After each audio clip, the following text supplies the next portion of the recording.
kira ini sudah konsep negara maju ini Pak Menteri. Dengan sumber daya yang saya melihat sumber daya negara-negara maju sudah, bukan negara-negara berkembang lagi itu konsepnya.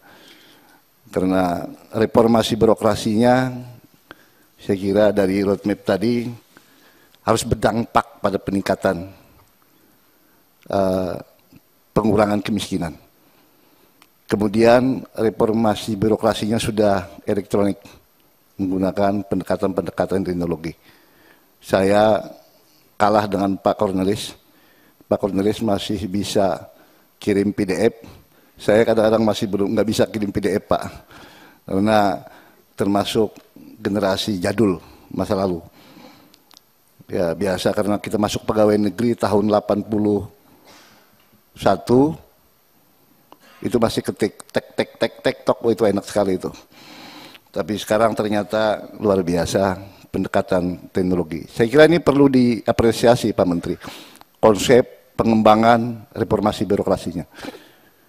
Kemudian ini manualnya lagi, yang jadi masalah kita ini manualnya karena kualitas kita ini, tahu sendirilah Bapak, Indonesia ini masih memerlukan kerjaan. Anak-anak muda, anak-anak kita ini masih suka jadi pegawai. Karena kenapa suka jadi pegawai? Karena pertumbuhan ekonomi kita atau usaha-usaha kita, kapitalitas kita tidak begitu berkembang, tidak menjanjikan pegawai lebih aman, zona aman. Dan ini harus kita pahami. Oleh karena itu, mohon negara, pemerintah, kita semua pegawai non ASN, ASN jangan kita jadikan beban. Karena ada yang menjadikan beban. Saya kira itu kita pahami. Karena ketika itu jadi beban, mindset kita mau menghabiskan beban itu. Ini yang keliru. Harusnya tidak jadi beban, tapi stimulus. Pendorong pertumbuhan. Apa yang disampaikan Pak Menteri tadi. Jadi pegawai ASN itu sebagai pendorong pertumbuhan ekonomi. Saya kira itu. Saya sependapat dengan Pak Menpan tadi. Tapi yang kedua, ini aspirasi yang kami terima kemarin pada saat kami memimpin rapat, terima aspirasi.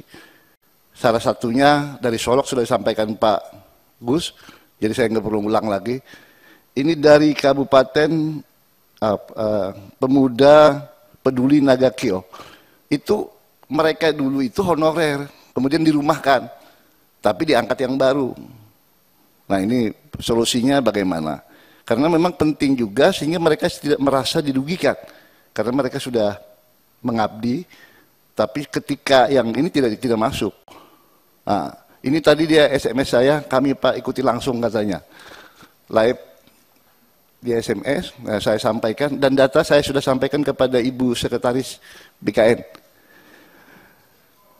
Kemudian kemarin juga dari tenaga kependidikan, jadi bukan guru tapi tenaga kependidikan, tapi saya lihat tadi ada dari BKN tadi ada data yang apa tadi, operator itu Pak, operator di sekolah-sekolah itu. Kemudian dari kelompok K2 yang harusnya diselesaikan. Nah itulah beberapa aspirasi yang barangkali sudah secara matrik disampaikan oleh Komisi 2 kepada kita semua. Tapi yang penting bahwa pendekatan teknologi tidak cukup. Pendekatan teknologi, pendekatan aplikasi tidak cukup. Jadi memerlukan sentuhan-sentuhan kemanusiaan. Ini penting. Kenapa? Karena ketika kita hanya bersandarkan pada teknologi, maka kemanusiaan kita bisa berkurang. Nah, kita kan bangsa tidak mungkin meninggalkan kemanusiaan yang adil dan beradab. Ini saya kira menjadi pegangan kita sehingga tidak ada satu rakyat pun di negeri ini yang terjolomi karena kebijakan kita yang keliru. Saya kira yakin Pak Menteri punya konsep itu. Saya lihat tadi, tapi yang penting saya berharap tidak ada satupun rakyat negeri kita ini terjalimi oleh kebijakan-kebijakan yang keliru. Dan berharap pemerintahan ini selesai dengan baik, dan mudah-mudahan kita mendapat pemimpin yang lebih baik lagi untuk kemajuan bangsa kita. Tapi saya percaya kami Komisi 2, anggota DPR ini berharap harapan-harapan ini direalisasikan dalam sebuah kebijakan-kebijakan oleh pemerintah. Karena harapan ini juga disampaikan oleh mereka. Tapi saya terus terang, mohon maaf, tidak membawa nama-nama dari Kalimantan Selatan. Karena sudah sampai barangkali. Saya tidak perlu karena datanya sudah disampaikan barangkali oleh masing-masing pemerintah daerah dan tidak begitu banyak bermasalah. Saya kira itu, terima kasih. Saya Di Priadi dari fraksi Gerindra pemilihan Kalimantan Selatan 2. Terima kasih, mohon maaf kalau ada kesalahan.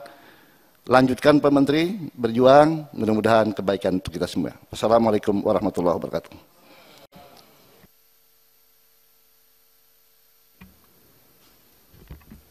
Terima kasih.